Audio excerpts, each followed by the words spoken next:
एक international flight Bihar से नहीं जाता और जो वित्त मंत्री जी ने घोषणा किया है 3 ग्रीनफील्ड एयरपोर्ट के लिए और एक ग्रीनफील्ड एयरपोर्ट जो इंटरनेशनल एयरपोर्ट होगा वो पटना के बगल में होगा।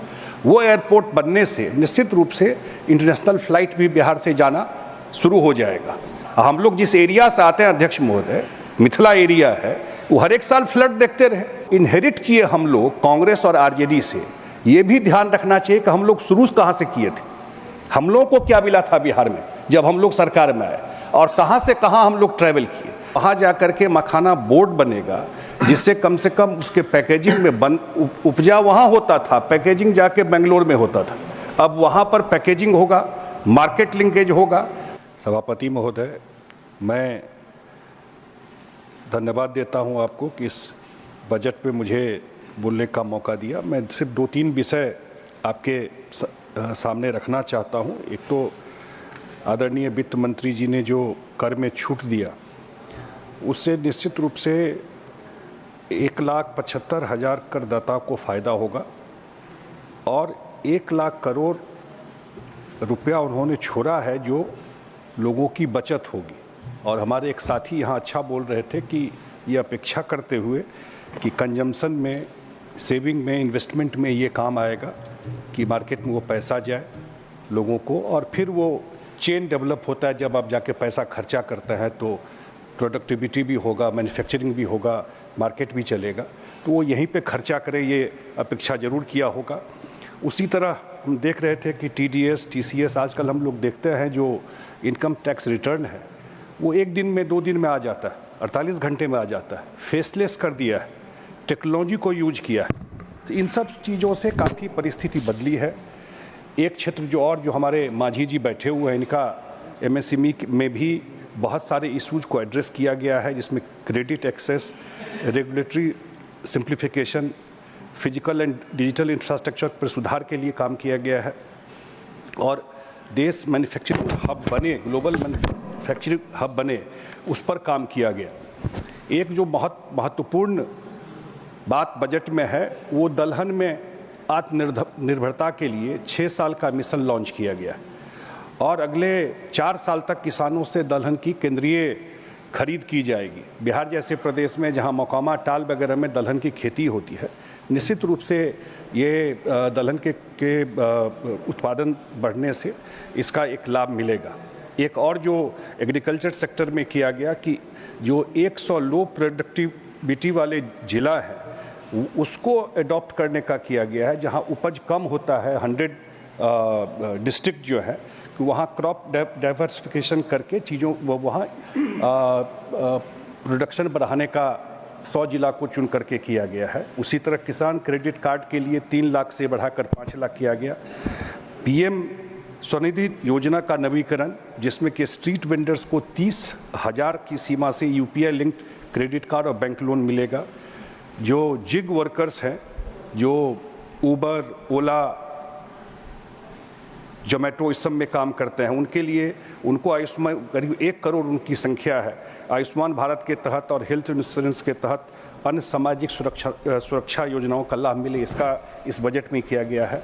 हम लोग देखते हैं कि अभी कोरोना हुआ या यूक्रेन में वॉर हुआ तो कितने सारे स्टूडेंट मेडिकल का वहाँ पढ़ने गए हुए थे। इतना डिमांड है तो वो अगले 1 साल में 10,000 और अगले 5 साल में 75,000 मेडिकल स्टूडेंट के सीटों को बढ़ाने का इस बजट में आया है। उसी तरह जो अर्बन इंफ्रास्ट्रक्चर के लिए जो चैलेंजेज हैं उसके लिए स्पेशल फंड दिया गया है कि जो अर्बन, इस बार तो दिल्ली के चुनाव में हम लोग देख रहे थे किस तरह दिल्ली के कॉलोनियों में रोड, पानी का हाल था, तो उसके लिए जो पूरा देश के लिए दिया गया है। उसी तरह न्यूक्लियर एनर्जी के लिए मुझे लगता है कि सरकार ने 20,000 करोड़ का बजट दिया है। एक बात मैं ये जो जनरल चीज़ें जो बजट में हाईलाइट करने वाली थी, और हम धन्यवाद देना चाहते हैं कि जिस तरह हमारे साथी बता रहे थे कांग्रेस के भी कि बिहार के साथ हिस्टोरिकली निगलेक्ट बिहार को किया गया। जब झारखंड भी अध्यक्ष महोदय बिहार के साथ था तो फ्रेट इक्वलाइजेशन था, सारा मिनरल्स झारखंड का पूरे देश में जाता था, लेकिन उसका कोई भी एडवांटेज बिहार को नहीं मिला। और हमेशा बिहार का डिमांड रहा, सही बात है, विशेष राज्य का दर्जा का, लेकिन फाइनेंस कमीशन ने ये बात ख़त्म कर दी और हम लोगों की पार्टी और हम लोगों के नेता नीतीश कुमार ने कहा कि भाई नहीं, अगर विशेष राज्य का दर्जा मिलता है तो बिहार को विशेष पैकेज मिले। और हम धन्यवाद देना चाहते हैं आदरणीय प्रधानमंत्री नरेंद्र मोदी जी को कि पिछले बजट में भी बिहार के फ्लड को उन्होंने एड्रेस किया। कभी एड्रेस नहीं हुआ, कोसी का फ्लड आता रहा। हम लोग जिस एरिया से आते हैं अध्यक्ष महोदय, मिथिला एरिया है, वो हर एक साल फ्लड देखते रहे। हमेशा होता था कि नेपाल में हाई डैम बन रहा, लेकिन पहली बार भारत सरकार ने नॉर्थ बिहार के मिथिला के फ्लड को भी एड्रेस किया।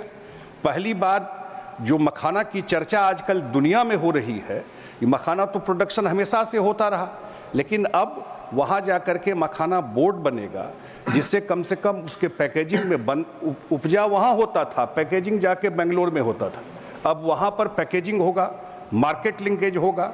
दरभंगा में एयरपोर्ट है तो वहाँ से पूर्णिया में भी शुरू होने वाला एयरपोर्ट, तो उससे उसका कार्गो वहाँ से जाने का वो होगा, वहाँ की इकोनॉमी में वहाँ लोगों के पॉकेट में पैसा जाएगा। उसी तरह एक जो बड़ा अनाउंसमेंट है, बिहार का लोगों का पूरा दुनिया में बिहार का डायस्पोरा है और ख़ास करके गल्फ वगैरह में सब लोग रहते हैं। एक इंटरनेशनल फ्लाइट बिहार से नहीं जाता और जो वित्त मंत्री जी ने घोषणा किया है 3 ग्रीनफील्ड एयरपोर्ट के लिए, और एक ग्रीनफील्ड एयरपोर्ट जो इंटरनेशनल एयरपोर्ट होगा वो पटना के बगल में होगा। वो एयरपोर्ट बनने से निश्चित रूप से इंटरनेशनल फ्लाइट भी बिहार से जाना शुरू हो जाएगा। और एक जो सबसे बड़ा अनाउंसमेंट मुझे लगता है हुआ है, वो 1972 से, सभापति महोदय, 1972 से डीपीआर बन के प्रोजेक्ट चल रहा था। 53 साल हम लोग तो पैदा ही हुए थे। वेस्टर्न कोसी योजना पूरा उत्तर बिहार के सिंचाई को लेकर के, लेकिन आज तक कंप्लीट नहीं हुआ। हम धन्यवाद देना चाहते हैं वित्त मंत्री को कि अपने भाषण में उन्होंने मिथिला का भी नाम लिया और वेस्टर्न कोसी को भारत सरकार ने सैंक्शन करके और उस पर काम करना शुरू करें। तो मुझे लगता है, और सबसे बड़ी बात, इस बार तो बजट में खुद भी वो मधुबनी पेंटिंग का साड़ी पहन के आई, तो कम से कम उस पेंटिंग से जुड़े हुए पूरे जो मिथिला के लोग हैं देश और दुनिया में हैं, उस सबके लिए एक प्रतिष्ठा की बात हुई कि उन्होंने, वित्त मंत्री जी ने जो अपना बजट पढ़ा उसमें इसका ध्यान रखा। मुझे लगता है बिहार हिस्टोरिकली हमेशा उसको कभी भी फोकस में, रडार में नहीं आया। और नीतीश कुमार जी ने, अभी हम देख रहे थे 4 एग्रीकल्चर रोड मैप में बिहार में काम हुआ है। अब पूरा कृषि में वहाँ पर रिवोल्यूशन आया है। इतना अभी सब्जी के उत्पादन में 4th स्टेट, 4था नंबर पर देश में बिहार आया है। तो बहुत सारा काम बिहार में पिछले 17, 18, 19 साल में हुआ है। बिहार टेक ऑफ स्टेज में है। जो डेटा यहाँ पढ़ा जा रहा था वो सही है कि ये प्रॉब्लम है, लेकिन ये इतना जो इनहेरिट किए हम लोग कांग्रेस और आरजेडी से, ये भी ध्यान रखना चाहिए कि हम लोग शुरू कहाँ से किए थे, हम लोगों को क्या मिला था बिहार में जब हम लोग सरकार में आए, और कहाँ से कहाँ हम लोग ट्रैवल किए। तो बिहार एक टेक ऑफ स्टेज में है। पहली बार बिहार भी डबल इंजन का मजा ले रहा है और अगले 5 साल में निश्चित रूप से हम लोगों को लगता है कि जो विशेष ध्यान केंद्र का बिहार के ऊपर है, बिहार भी टॉप 10 स्टेट में आएगा। और दोनों बजट, पिछला बजट भी और इस बार के बजट में भी, जो केंद्र सरकार का और आदरणीय प्रधानमंत्री नरेंद्र मोदी जी का जो पूर्वोदय का एक परिकल्पना है कि जब तक पूरब के स्टेट मेन लिंक में नहीं आएंगे तब तक पूरा का पूरा जो विकसित भारत का सपना है नहीं हो पाएगा। तो उनका जो विशेष ध्यान गया है इस पर, निश्चित रूप से आने वाले टाइम में बिहार के लोग वैसे भी मेहनती हैं, निश्चित आने वाले टाइम में बिहार भी टॉप 10 स्टेट में आएगा। मैं अपनी बात रखने का आपने मौका दिया, मैं बहुत धन्यवाद देता हूँ।